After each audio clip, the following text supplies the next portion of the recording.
So in the past, we have talked about Christian couples vlog channels. We've talked about trad wives a couple of months ago. And in those videos, we indirectly talk about trad husbands. And girl, if you thought the trad wives were bad, the trad husbands is 10 times worse. So look, I've got my athleisure on. I've got the only intact cherries that I own. And we're gonna do a deep dive on trad husbands. Let's go! So to kick off our trad husband extravaganza, I thought that we could check back in with my favorite trad husband, which is Nate, from Nate and Sutton. I wanted a Christian virgin woman. I know this girl is a virgin. She was just hearing them through her women filter. So in this specific clip here, they're talking about leadership in a Christian family home, and here's what they have to say about that. Like if you're trying to be a biblical Christian leader, it's like God is leading you, and then you're leading your family and your wife. And if you're being all demanding and like, I don't know, not listening to her opinion too, I don't feel like you're leading in the way that God would want you to. I think that God made you guys partners and made you a team, and so you talk about things together, but ultimately, I would say, I mean, we pretty much agree on everything. Like, if your values are aligned and your husband is leading you, like, you want to be led in that direction. We had one time that I thought one thing hardcore and he thought something else hardcore, and we were not agreeing. And we asked our counselor, like, what do we do? Because I think one thing, he thinks another thing. This has never happened. And he was like, you guys need to decide, like, who's the leader, who's the decision maker, and you just have to go with what they say. So we chose Nathaniel, and his idea went. It did? Yeah. We want to pause the questions and take a second. Wait. I feel like I just watched the last episode of The Sopranos back in 1998. You know what I'm saying? Like, and what are we supposed to get from that? Notice how Sutton starts off her response in a very reasonable, normal, compassionate way, where she's like, yes, in a Christian household, a man leads, but he shouldn't overbear his wife. He should listen to his wife. He shouldn't just steamroll all over her. And then Nate was making his little Homelander, Caillou, pouty little face, and like a Pavlov signal response built into her brain, Sutton flipped the switch, and she's just like, but actually, I take it back, because me and Nate, we agree on everything. Look, if you thought that was the worst part of this video, strap in, bitch, because it's about to get a whole lot worse. I had to go to urgent care one day, and I wanted Nathaniel to keep the boys so that I could go by myself. And like we were kind of going back and forth about it, trying to make a plan, and I was like, never mind, I'll just take them. Like thinking he would know, okay, she doesn't want to go to an appointment and sit there for an hour with two little kids running around. Maybe I should watch them. But he just took it for what it was of what I said, and he was like, oh, you're going to take them? Okay, great. So lesson to everyone, maybe we should not do that. And lesson to the guys, maybe you should pick up on that if we do it. Stick to reality here. Gaslighting alert, guys, sound the bell. Bro, look at his face this whole entire segment. This isn't a trad husband on YouTube anymore. This is f***ing Homelander. So they tell this whole horrific story about Nate not wanting to take care of his kids when Sutton had to go to urgent care. And then the takeaway from that story is that wives should be more direct and not sarcastic. How is that the f***ing takeaway? Oh my god, just like my Jeremy Fragrance video, Nate and Sutton's stories are like reading bad fables. You know, like those stories you would read in the 4th grade where they would like tell you this insane story and then it's supposed to like teach you some sort of morality lesson or something. So Zeus, he did 12 goat orgies every single winter solstice. And that is how the sun was made. That's what Nate and Sutton's stories sound like to me, okay? So on the 12th day of Christmas, Nate uses weaponized incompetence to get out of taking care of his kids when his wife needed to go to urgent care. And that's why women are passive-aggressive c****. So for about a year now, Nate has overwhelmingly took the crown on being the worst husband I have ever reviewed on this channel. But all of that is about to change. It's this account on TikTok called Tommy and Dianne, and they make advice for Christian couples. And I'm not even gonna explain more, let's just get into it. Ladies, if you regularly deny your husband and rarely initiate, but yet you are wanting him to be a better leader and more competent, then you need to realize that by you rejecting him makes him feel undesirable and that he is not enough for you, which only builds insecurities that negatively impacts his leadership in the marriage. Yeah, I told you it was pretty bad. With the music in the background and everything, is this a promo to the next season of Handmaid's Tale or some shit? 3 truths about physical intimacy. it doesn't always have to be passionate lovemaking, It doesn't always have to be a quickie. but it does have to happen consistently. If you're a Christian husband and it's not happening consistently, DM me Blueprint and I'll send you a resource to. Oh my God, you guys. Oh my God. In what document do they say that people should be having consistent bad sex? I must have missed that episode of Mansers in 2008. I love it when icky men tell on themselves. I was surprised he didn't just keep going, you know? Sex, it doesn't have to be good. Okay? It doesn't have to end with no orgasm or having joy in capacity, or it could even last 2 pumps. And honestly, 2 inches is a great size, but it does have to happen consistently. If your husband is no longer all over you, slapping your butt and watching you get undressed every chance he gets, chances are he has stopped because you have removed that from him. Your constant telling him to stop and asking him if that's all he ever thinks about now has backfired into you feeling no longer desired. Take your pick on which one you would rather have. If you're a Christian husband who's struggling in your marriage, DM me the word Blueprint and I will send. Did you guys notice that in these videos, they're always addressing Christian women, but then at the end, they let it slip that actually their target audience is Christian husbands. This is not something that Christian women are watching and they're frantically taking notes on how to be a better wife, okay? This is thirst traps for Christian men that are having bad relationships and they're getting no okay?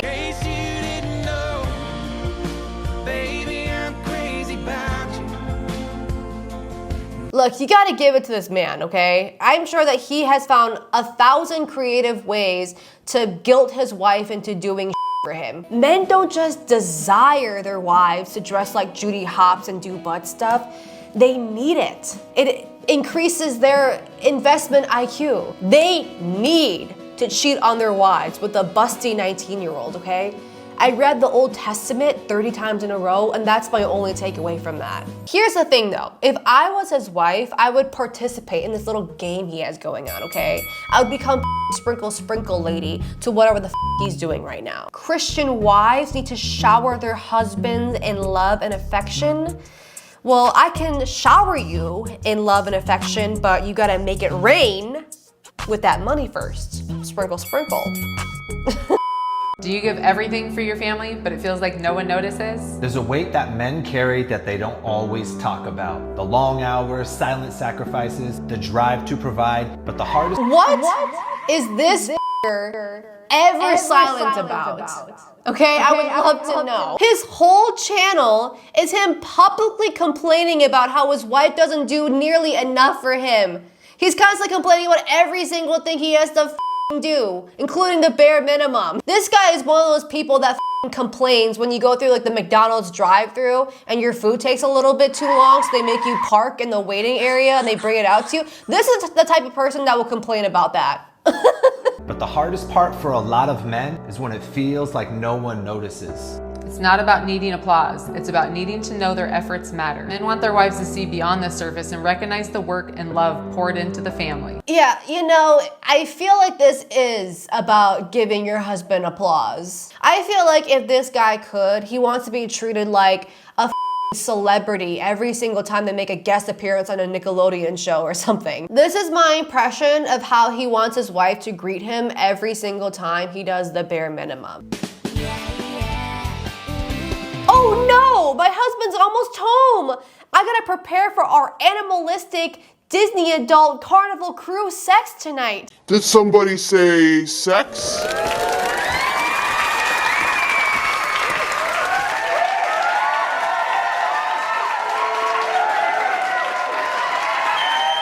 Tupac Shakur. One of the biggest misconceptions in marriage is that wives want their husbands to do more chores, help with the kids more, and those types of things. And by doing that, it'll help them love them more and be more attracted to them. But it's crazy, it does very little to change the desire for them. Will they appreciate it? Absolutely, but it will change almost nothing in the way that they look at them or the way that they passionately love them. Who gives a if it'll make my wife happier and her life better, okay? If I can't at least get a sloppy hawk tua every Tuesday for doing the dishes, why should I invest? What's the point? Honestly, it is kind of impressive how this man manages to miss the point as often as he misses the clit. Statistically, men who help their wives more do have better relationships and they do have more sex. And you know what's even funnier is that this point was proven on the show Mansers from like 2010. The more housework you do, the more sex you're gonna have. For every hour you're a domestic slave, you get 2 more trips to the love kit. So yeah, if the show Mansers tells men to help their girlfriends and wives out more, there's gotta be a point to it, right? Why do they look like they're in a f***ing hostage situation? I mean, like, they literally look like they're filming a ransom video right now. She looks like she's doing one of those NPC lives on TikTok. Don't help me do the dishes. Yeah, slap my ass. How can I appreciate you more? Okay, so that was Nate and Sutton and Tommy and Dianne, okay? But I also wanted to show you guys men that are traditional men, but they're not trad husbands because they're not married yet, because they're single as f***. The worst thing that women can do nowadays is to think that having a career and children are something you could do simultaneously. So the solution is basically going back to traditional masculinity and feminism. Absolutely. There's an undermining of the female role and the importance of motherhood and the complete and total exploitation of it, undermining what it is. That right there is how you make a society weak. You undermine how damn important it is for a woman to just rock the crate. Wow, I have yet to see someone so passionate about how they don't want women working. So men can learn to skydive, play in the NFL, and a lot of men dead ass think that they could beat a bear in a fight, okay? But they can't learn to take care of a toddler.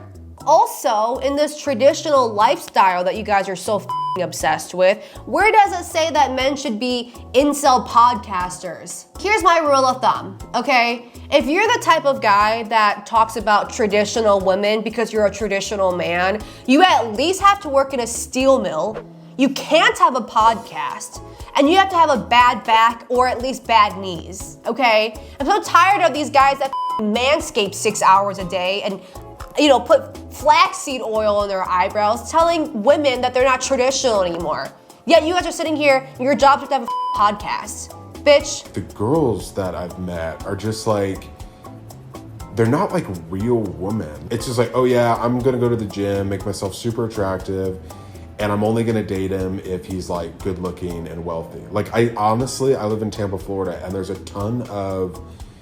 just like this normalized culture here of just like gold diggers. So he's complaining about how the good-looking girls that go to the gym and take care of themselves and have a job that he's interested in are only going after other guys that go to the gym, take care of themselves, and have money. I don't think that this man has felt the touch of a woman like ever. Look, this man doesn't know what a pumice stone is. He's never had a pinkity drinkity from Starbucks. No one has ever asked him if he would love them if they were a worm, okay? He's never smelled an Ariana Grande perfume. This man is literally putting out his incel manifesto in front of all of his mom's coastal bathroom decor, and he's just like, why isn't Sydney Sweeney interested in me? Girls just aren't the way they used to be. They're not like how girls were in like the 1800s and like early 1900s, where it's like a real woman. Like she grows up, she really wants to get married, she really wants to have kids, like she, her favorite thing, like she loves to cook, she loves to clean, like she wants to get married and have kids so much, she like dreams about it. Like, oh, he wants girls that are like in the 1800s, AKA before they could vote or have any rights. Look, I know he gets boned up looking at girls with like arsenic poisoning in an Anne of Green Gables outfit. He gets chubbed up thinking about Agatha's ankles when she fell over last Tuesday. The irony of this video is that he has so much nostalgia for the 1800s, early 1900s, because he thinks that women today are a bunch of gold diggers. Sir, do you know what courting is? You literally had to be of nobility family and prove that you had high enough income to support a bitch, and then maybe you could be invited to one of these private balls and mingle with a bunch of girls. Bro's mad that he couldn't rizz up the local accountant in his town, but he literally would not have been able to breathe the same air as these eligible bachelorettes back in the 1800s. You wouldn't have even been able to sniff her coochie sweat from a mile away, okay? Also, this whole thing of like, where are there girls that love to cook and clean and take care of her man? They're not with you because you suck. Okay, someone had to say it. But it's interesting because I really have started, go look at my videos, watch my lives. I've really started a traditional culture in America, and I'm really leading the way on that. And I really think people are starting to be more traditional. Like, are you leading the way though? Are you? He's acting like these shittily filmed videos are like those pre-battle pep talks that they would give to the soldiers to take back what is once theirs. Bro really thinks that he's Braveheart right now. Negotiate with women, you may die. But compromise with them, you'll live, at least for a while. Christian men who are painfully single. If you could change your fate, which, yeah. I'm a masculine man. I have kind of an 1800s look. And can you see it? Yeah. Okay. So good morning, right? And then when women wear sundresses, or women have started wearing sundresses, women have started wearing kind of more formal, modern dresses, right? It's so much better. It's so much classier. But people are really starting to return to this traditional culture. Are sundresses 1800s? Do Christian men always wear suits? Because Nate, Matt, and Tommy, they've only worn athleisure. Like the type of that's straight out of the Kohl's matching sets Labor Day sales type okay? Some Tommy Hilfiger type On TikTok, for example, you've got these girls, they're barely wearing anything, and they're doing these dances, and they're just going so hard at doing the dances, right? Or you go out, and I was at an event the other night, and I'm looking around, you go to any given event, it's like most of the girls, especially the good-looking girls, they're literally alcoholics. I mean, these girls are like chugging drinks. God, again, it just tickles me pink every single time one of these guys are like, bro, what is with TikTok? Every single video is a bitch dressed like Anne of Green Gables spreading her ass cheeks, or a guy cutting a log with the sweaty abs, or a guy fingering quiche in a romantic kitchen. It's weird. You build your page brick by brick, sir. By the way, if you're looking for an A5YU conservative Christian Anne of Green Gables 1800s bitch, okay? Why are you looking for that on TikTok and at bars? That's like saying you want to get authentic Mexican food, but then you go to a place called Taco Theory where they have tableside guac for $15 and your waiter is a white guy with a man bun. Maybe try going to a Mexican restaurant at that point. So throughout this video, and honestly, whenever we talk about traditional relationships, we normally see the impact of forcing women to fit this mold of being a traditional wife. But then I want to show you guys what it's like to force men who don't want to be traditional men to becoming traditional men. So I'm going to show you guys this show called My Husband Is Not Gay. I like to say I've chosen an alternative to an alternative lifestyle. I'm attracted to my wife, for sure. And I'm definitely attracted to men, too. He's a good-looking guy, for sure.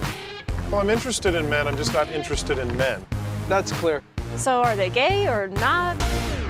I get a little defensive when somebody calls my husband gay. So this is a TLC show, of course TLC, that aired back in 2015. It follows a bunch of Mormon families and couples where the men have same-sex attraction, aka they're gay, and they choose to still live traditional husband life where they're married to women, they have kids, they continue to practice Mormonism. So editing Missy here, I just want to make it really clear that these men have a lot of internalized homophobia due to their upbringing. And I am aware that balancing out your community and your sexuality is extremely difficult, and I am not judging these guys for still trying to figure that balancing out. I wanted to show you guys these clips to show you guys how trying to make make everyone mold into this traditional lifestyle is toxic? Because obviously it's not gonna work for everybody.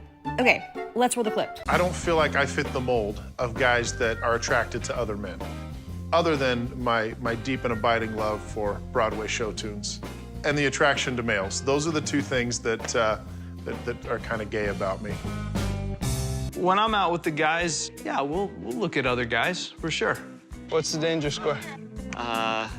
The danger scale is a way to bring out some of the inner feelings and figure out, oh, okay, that is attractive to me, and I didn't even realize it. The danger scale goes from 0 to 4. A 1 on the danger scale is you notice, you look. A 2 means you looked again. A 3, you'd be tempted to turn around and look again and again. A 4 pretty much means you're requiring restraints. 2.5. Really? I'd go higher than that. That's some danger. This clip reminds me of that one girl that was like, oh, well, we don't celebrate Halloween, but we like to dress up and eat candy on October 31st. What do you think the rest of us do on Halloween? Do you think that we like sacrifice babies and have interracial on white neighborhoods? Like, what do you think Halloween is about for the rest of us? And that's what's going through my mind when I watch this, right? Like, I'm sitting here and I'm like, so we're all gonna stand in a circle and rate men like a bunch of theater kids watching Glee, and yet this is not gay? If this is not gay, then what is? Like, what do these people think gay is? I think me and the guys are gonna go camping in a few weeks. Camping? What's that look? Who's going? A couple guys you don't know. How well do you know these guys? I don't know them very well, actually. There was one time a couple of guys slept over at my house, and let's just say things got a little out of control. I trust you, but that doesn't mean that some other person's not going to try something on you. Girl, why would you trust him? He's already cheated on her so many times. Girl, you know that they're gonna go on this camping trip and they're gonna have some Disney adult Carnival cruise type sex, okay? I'm talking multiple days, multiple courses, okay? They're interchanging. There's people on the sidelines substituting in and out. It's the type of that you like read in ancient texts. You know what I mean? Like, that's what's about to go on in this camping trip. Hey, you see that guy over there? What do you think? He's a good-looking guy, for sure. He's okay. I kind of like guys that are a little more athletic, fit, like myself. Let's just say that I have a huge crush on Tom Brady. Okay. Is he your type? Yeah, I think he's a great looking guy, but then I like the swimmer's build. What's the swimmer's build? Toned, long-limbed. Gangly, would you say? Not gangly. No, just tone, cut, in shape. Neither one of those two fit my imperative. So what kind of guy are you into? Usually taller, like Brian Reynolds. If there's anyone in your life that still believes that sexuality is a choice, show them this clip. Okay? Watching them interact with other men with SSA and then seeing other men that they're attracted to, it's very much giving like those kids that go off freshman year of college and they had like a tiger mom or something, and the second that they're out of the leash of their tiger mom, they like go insane. It's giving Chet Hanks when he found out about black women. It's giving girly pops when someone has new details about a 5-year-old drama. You know what I'm saying? My attraction really is mostly 90% towards men. I'll notice men 9 times for every woman I'll notice. The two insist they're like any normal couple, even in the bedroom. So how would you describe your sex lives now? Perfectly Great. normal. Yeah, enjoyable, normal, fully functional. Fully functional? Girl, what the f is that supposed to mean? Girl, you know it's the most like cold missionary 3 pumps and he's dipping to go camping with the boys type. Them talking about sex reminds me of like, you know, when you're in 8th, 9th grade, where like there's that one dude that's always lying about how much sex he has to sound cool, and she always, weirdly enough, goes to some school like 40 minutes away in Minooka, Illinois. I have sex all the time. And then after we pee on each other. Yeah, that's what sex is. When I'm having sex with her, I don't fantasize about her being a man. An analogy I could use is, I love donuts. I mean, I would eat donuts 3 times a day. But I desire to be able to fit in my pants in the morning too. But am I miserable? Am I lonely? Am I denying myself because I don't eat donuts as much as I might like to eat donuts? I'm not. But he's admitting that he, indulges in the donuts sometimes, specifically on the camping trips. Imagine having your husband on national TV compare men to juicy, succulent donuts that he wants to suck off 3 times a day, and you're just like a quinoa vegan 0-calorie salad that he eats out of necessity.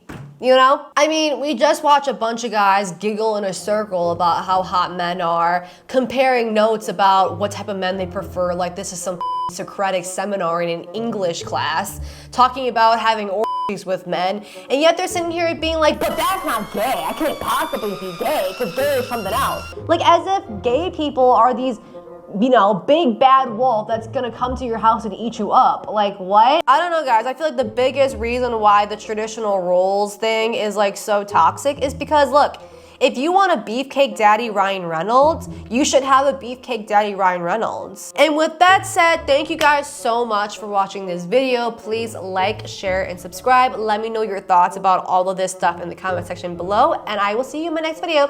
Bye!